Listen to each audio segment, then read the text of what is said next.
Bonjour à tous et bienvenue pour une nouvelle interview partenaire by freelance.com. Aujourd'hui, j'ai le plaisir d'accueillir David Belaïch, fondateur de la société Altea.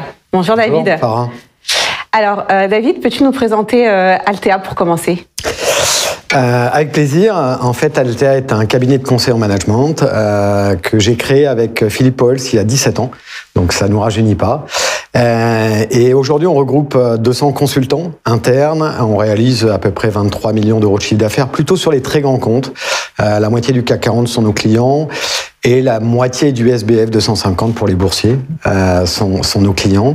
Et on accompagne nos clients sur 4 directions fonctionnelles.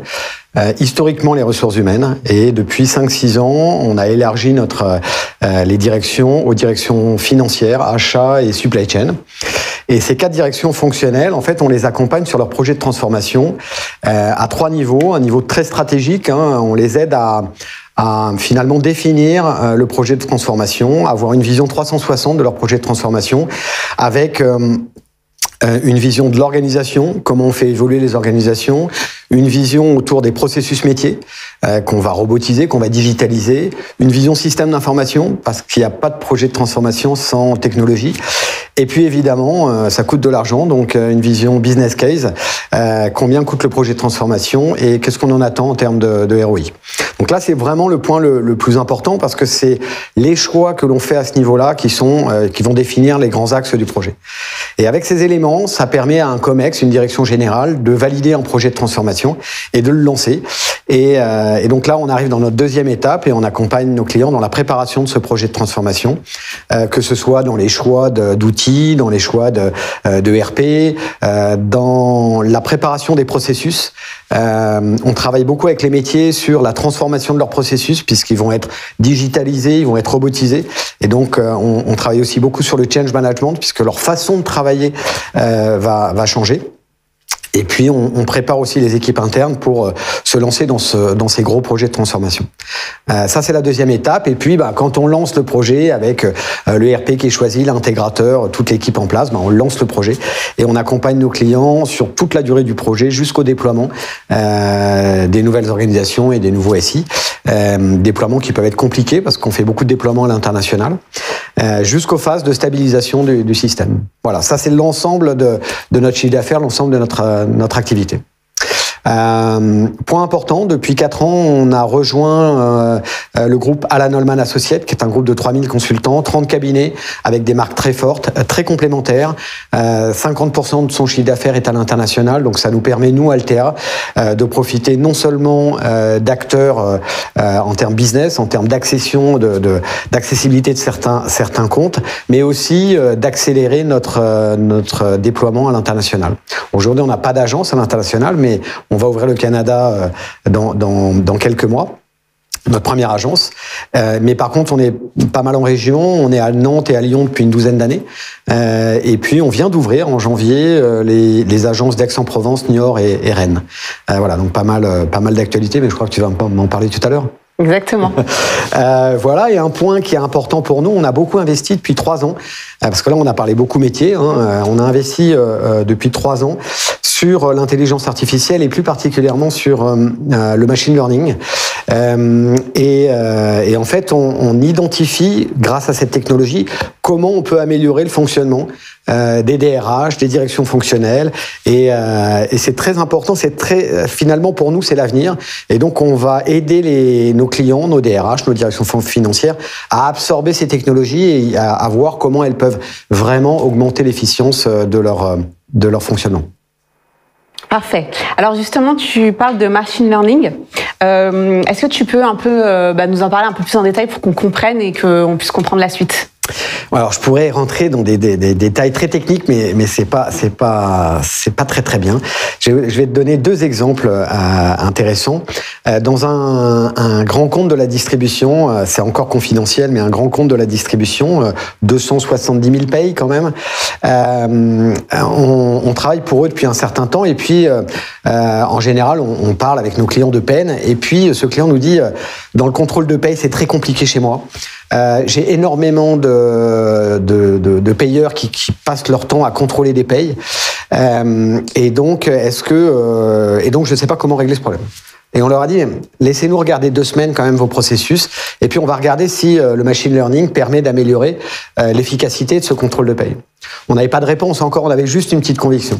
On a travaillé pendant 2 semaines sur l'analyse des processus, de leur mode de fonctionnement, et au bout de 2 semaines, on est revenu voir la responsable de paye, on leur a dit, normalement oui, on va développer, on va mettre en place des algorithmes d'intelligence artificielle, et normalement, d'après notre estimation, on va gagner entre 30 et 40% de productivité. Et 4 semaines après, on est revenu. Évidemment, on a nos experts data scientists et intelligence artificielle mixés avec nos experts métiers paye.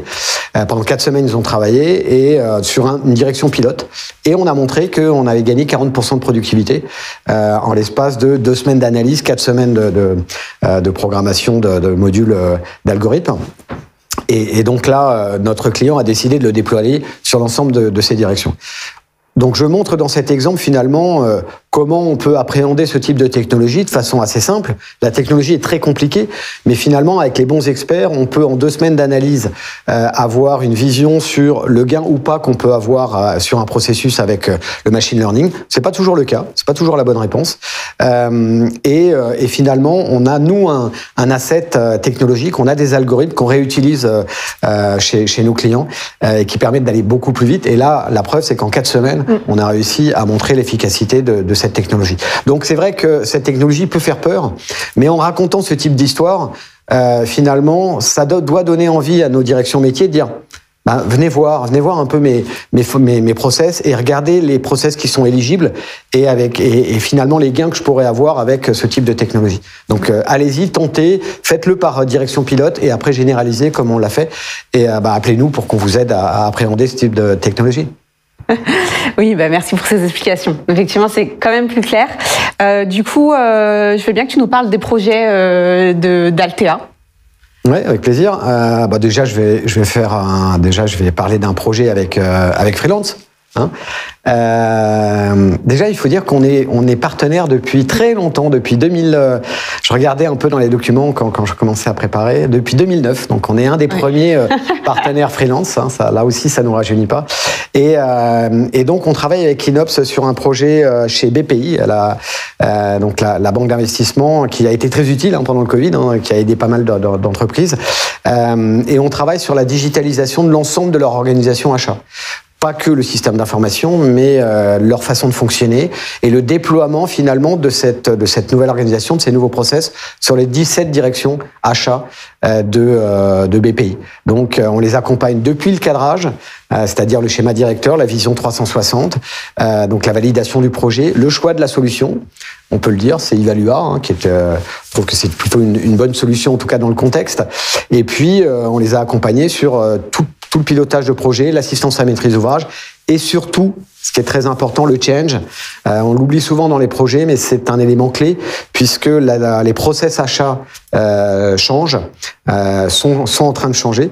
Et donc, il fallait accompagner, il faut toujours accompagner les utilisateurs dans ces nouvelles pratiques, ces nouveaux outils, mais aussi les fournisseurs.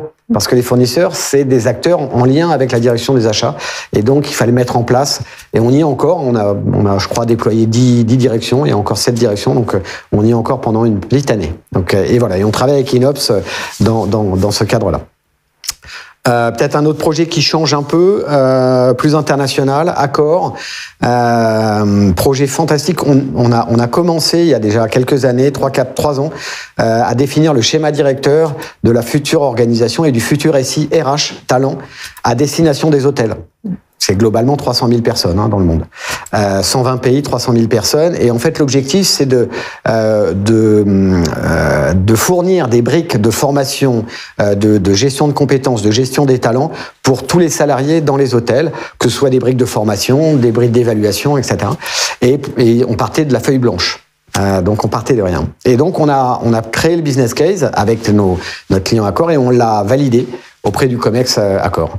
On a eu la validation et on a lancé finalement l'aide au choix, exactement ce que j'ai raconté tout à l'heure. L'aide au choix qui a amené Oracle et Accenture à gagner l'intégration et on les a accompagnés sur tout le rollout, le déploiement monde sur l'ensemble des plateformes continentales d'Accor. Alors évidemment, c'est un projet qui a vécu le Covid. Les hôtels étant fermés, on a limité le projet pendant 6 mois, le temps que les hôtels réouvrent. Mais c'est un projet passionnant de 4 ans et là, ça se termine. Je crois qu'on a un dernier consultant qui y travaille, mais ça se termine. Mais projet passionnant international. Et enfin, ne parlons pas de technique, ne parlons pas de SI, mais purement de change. On accompagne Galileo, qui est peu connu, mais qui c'est finalement le leader mondial de l'enseignement supérieur indépendant. 56 écoles, quelque chose comme ça, dont des grandes écoles comme l'EM Lyon, dernièrement qui a été acquis. Donc c'est je crois que ça fait partie des 5 ou 6 grandes écoles de France. Et donc ils sont passés en quelques années finalement d'une gestion en mode PME. Enfin, ils doivent changer d'une gestion en mode PME à une gestion de grands groupes internationales, parce que pour le coup, ils le sont. Et donc, évidemment, les façons de fonctionner, les directions, l'organisation en tant que telle, le pilotage, la gouvernance changent fondamentalement. Et ils nous ont demandé de les accompagner dans la structuration et dans l'accompagnement de cette transformation globale. Donc là, je t'ai pas parlé de SI, mais là aussi, c'est passionnant parce qu'on a un rôle qui est clé dans l'accompagnement, une certaine responsabilité, mais on aime ça. Parfait. Mais effectivement, ce sont des très beaux projets. En tout cas, félicitations. Merci. Alors moi, il y a un domaine aussi qui me plaît particulièrement. Je sais que vous avez des beaux projets aussi, c'est celui du caritatif. Donc, est-ce que tu peux nous en parler aussi en quelques mots? Alors, chez nous, on appelle ça des non-profit. Ça porte bien son nom, mais oui, dernièrement, pour ma part, en plus, j'ai travaillé avec Médecins du Monde et c'est finalement des organisations qui sont particulières parce que la culture même, il n'y a pas d'actionnaire et donc il y a un vrai sens de chaque client, de chaque personne avec qui on travaille dans son rôle de tous les jours. Et donc on doit s'imprégner de cette culture et je travaille actuellement pour la GFIP aussi, qui est l'organisme qui est très important pour les personnes handicapées, qui sont là pour l'intégration dans l'entreprise des personnes handicapées. Et voilà, c'est passionnant. C'est pas une mission comme une autre. On a travaillé aussi beaucoup pour les orphelins d'Auteuil. Voilà, donc dès qu'on peut travailler avec ces organismes non-profit, on le fait. D'ailleurs, on est en train de réfléchir et mettre en place une réflexion autour du mécénat de compétences. On sait bien faire notre travail, on sait bien le vendre aussi, et on se dit qu'on a une certaine responsabilité vis-à-vis de ces acteurs non-profit, des personnes qu'on connaît pas, mais des grosses organisations comme l'Abbé Pierre, c'est une grosse organisation. Est-ce qu'on peut pas leur proposer justement, plutôt que de l'argent, de venir les aider à transformer leur organisation? Et donc là, on est en train de construire ce positionnement de conseil et de mécénat. Parfait. Ouais, très beau projet. Aussi, avec du sens. Oui, beaucoup de sens. On va finir avec les projets du groupe pour 2023. Tu en as parlé un petit peu au début et voilà, pour savoir un peu qu'est-ce qui est prévu. Où on va ? Exactement. Alors, où on va déjà, on a créé en plein confinement en fait en avril avec les associés d'Altea un projet qui s'appelle SHEP 2025 et ça nous donne le cap en fait de là où on veut aller et comment on veut le faire. Et le comment on veut le faire c'est très important avec 4 axes clés. Un axe autour de comment on veut gérer nos clients, comment on peut améliorer notre excellence, notre performance au service de nos clients. C'est très important d'être à l'écoute de nos clients. On faisait avant un baromètre tous les ans pour savoir ce qu'ils pensent de nous. On le fait maintenant tous les mois.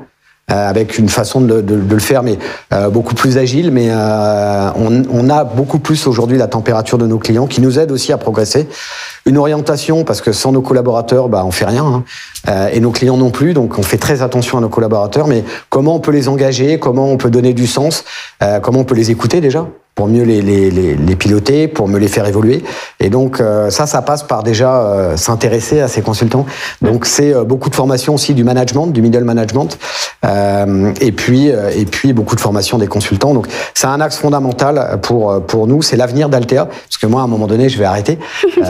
On parle beaucoup de retraite, donc à un moment donné j'arrêterai. Et donc l'avenir d'Altea c'est pas moi, l'avenir d'Altea c'est eux. Donc c'est un axe pour moi fondamental. Et puis 3 2 autres axes. Un axe autour de l'innovation, et j'ai un peu parlé d'intelligence artificielle, mais ça rentre dedans. C'est il faut admettre que ce que l'on fait aujourd'hui, d'autres le feront dans un an, peut-être moins cher, peut-être, et on ne sera pas disruptif.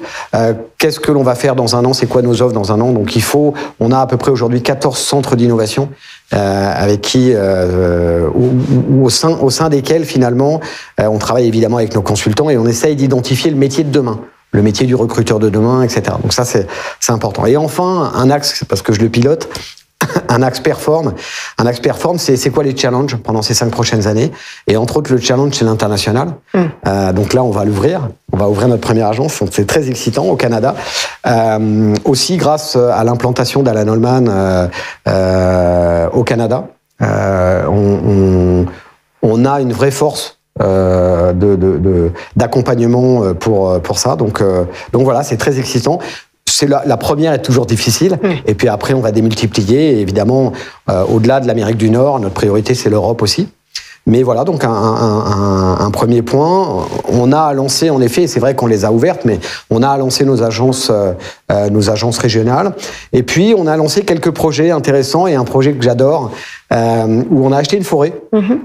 On a acheté une forêt au Népal. Alors, on avait le choix des pays. Et le Népal, pour plein de raisons, on l'a choisi, et qui existe, qui est géolocalisé. Et aujourd'hui, c'est pas une forêt, c'est plutôt des arbustes en pépinière.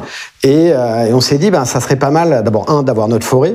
2, de s'assurer que c'est des exploitants locaux et que tous les fruits sont bien gérés par les locaux, etc. Donc, et enfin, on s'est dit, tiens, ça serait pas mal de les offrir à nos clients. Et à chaque client, on offre un arbre. Et à ce moment-là, on s'est dit, mais on peut pas faire cette opération sans offrir des arbres à nos collaborateurs. Donc, au jour de l'an, juste en début d'année, on leur a offert la possibilité d'avoir un arbre, et ça a été très bien perçu. Et puis chacun a pris son arbre, a donné son nom, a choisi déjà son type d'arbre, a donné son nom et a des informations toutes les semaines. Et progressivement, là, ils sont encore en pépinière, mais il aura le film à un moment donné quand il sera planté dans la forêt. Et pour ceux qui partent au Népal, ils pourront aller visiter la forêt Altea. Donc voilà, c'était un projet qui me tenait à cœur. Ça fait 2-3 mois qu'on l'a préparé. Je trouve que ça a beaucoup de sens. Ouais. Et alors, pour l'anecdote, quand un consultant m'a dit, oui, mais si je pars d'Altea, alors je lui ai dit, mais très sérieusement, je lui ai dit, on coupe l'arbre, évidemment. Il a eu un regard extraordinaire. Mais j'ai dit évidemment que non, mais c'est un peu insidieux. C'est-à-dire que même s'il part d'Altea, parce que c'est la vie, et dans 10 ans, il se rappellera, parce qu'il va faire attention à son arbre, et il se rappellera qu'il est passé chez Altea. Voilà quelques projets, mais il y en a plein que j'ai oubliés. Très beau projet, en tout cas. Magnifique. Écoute, je te souhaite beaucoup de réussite pour la suite, pour Altea. Nous, on se retrouve très prochainement pour une prochaine interview partenaire. D'ici là, n'hésitez pas à regarder les précédentes sur notre chaîne YouTube ou sur notre site freelance.com. Merci.